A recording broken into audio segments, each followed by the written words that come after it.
అన్న అందరికి ఒకటి చెప్తున్నాను, నెలకి ₹1,00,00,000 డబ్బు సంపాదించేవాడు హ్యాపీగా ఉన్నాడో లేదో నాకు తెలియదు, కానీ నిజంగా చెప్తున్నాను, ఒక మంచి ఫ్రెండ్, ఆ ఫ్రెండ్ లాంటి ఒక మిత్రుడు ఉంటే మాత్రం ఆ వ్యక్తి ఈ భూమి మీద ఉన్నంత వరకు హ్యాపీగా సంతోషంగా ఉండగలుగుతారన్న. ఇది కాబట్టి నేను బల్ల బుద్ధి నేను చెప్పగలుగుతాను.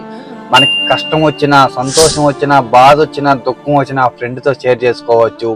మన వాళ్ళందరూ తన వాళ్ళు అనేసి హ్యాపీగా మనం దాంతో ఏవైనా షేర్ చేసుకోవచ్చు. ఓకేనా?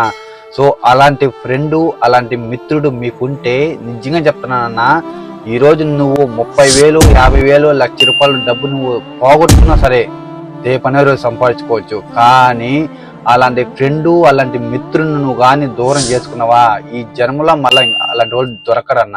కానీ నాకైతే పైన కనిపిస్తుందిలా ముకుందు నాకైతే ప్రాణ స్నేహితుడు అన్న. మీ స్నేహితుడు ఎవరైనా ఉంటే కామెంట్ చేయండి అన్న.